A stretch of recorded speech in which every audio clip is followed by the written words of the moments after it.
เมื่อยบ่ เมื่อย โอ้ย เมื่อย ไอ้ผู้ข้าเมื่อยแห้งพี่น้องมาวัดทำพาเพิ่งผู้เศร้าหายใจห้าวหายใจได้โอ้ยอายุจะปีได้เดี๋ยวนี้อายุกี่ปีแล้ว75แล้วบ่ตีเขาเป็นน้องก็สิ60เดี๋ยวนี้ ง่าย เขาได้เป็นน้องหล่าก็60บ่ได้โอ้เพิ่นได้เป็นนายใหญ่แห่งเล็กแล้ว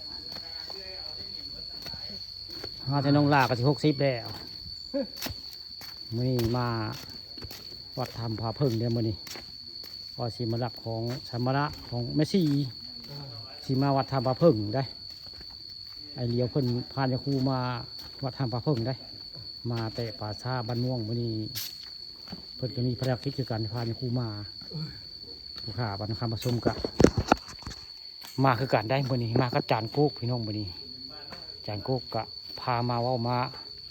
อันเก็บเอาพละไปสั่งซอยเมซี่สิขึ้นมาวัดทำพาเพิ่งได้นี่สักหน่อยนี่เมซี่ก็สิมาฮอดให้พวกเรานี่มาบริเวณวัดพาเพิ่งบ้านเมืองคำตำบลนาตาลได้ผู้ข่าป่าคำผสมมื้อนี้มาพ่อไอ้ทรายได้ไอ้ทรายลูกป้าเอาไว้ง่ายลูกปลาบอเพิ่นมาวัดมาวาเพิ่นเมื่อยแห้งเมื่อกี้นี่เพิ่นเช้าบุตรีกับผู้เฒ่าพี่น้องผู้เฒ่าเนาะผู้เฒ่ามาวัดทำผาเพิ่งมันสูงได้ไม่ได้จำได้วัดนี้คนเมื่อยแห้งเมื่อยง่ายบุคคาเลยยังหนุ่มกว่าคนกับธรรมดาได้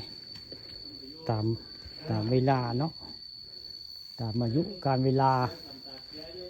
กำลังทุกธรรมดาละมาประจำวัดนี่โอ้เมื่อยแห้งอยู่เนาะยังปลาอยู่เนาะ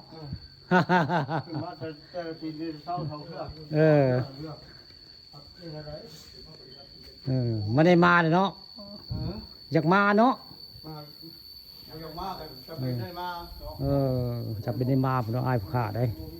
ไอเลียวเพิ่นเมื่อยแห้งพี่น้องวันนี้มาวัดทำพาเพิ่มเมื่อยแห้งได้ไอ้ชายผู้ขานี่ก็มาฮอดถึงวัดได้นี่วัดทำพาเพิ่งบ้านเมืองคำตำบลนาตาลอำเภอตะงอยพาบ้านคำมาชมวันนี้พามาชมวัดถ้ำผาพึ่งบ้านเมืองคำตำบลนาตาลอำเภอตะงอยบรรยากาศคักพี่น้องนี่เหมาะที่จะม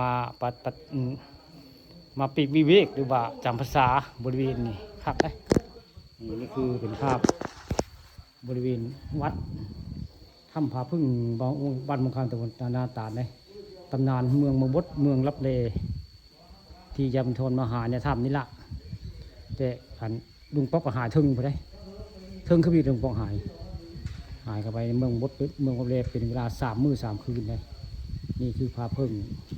ตำนานเมืองบดหรือว่าเมืองลับเลแหละ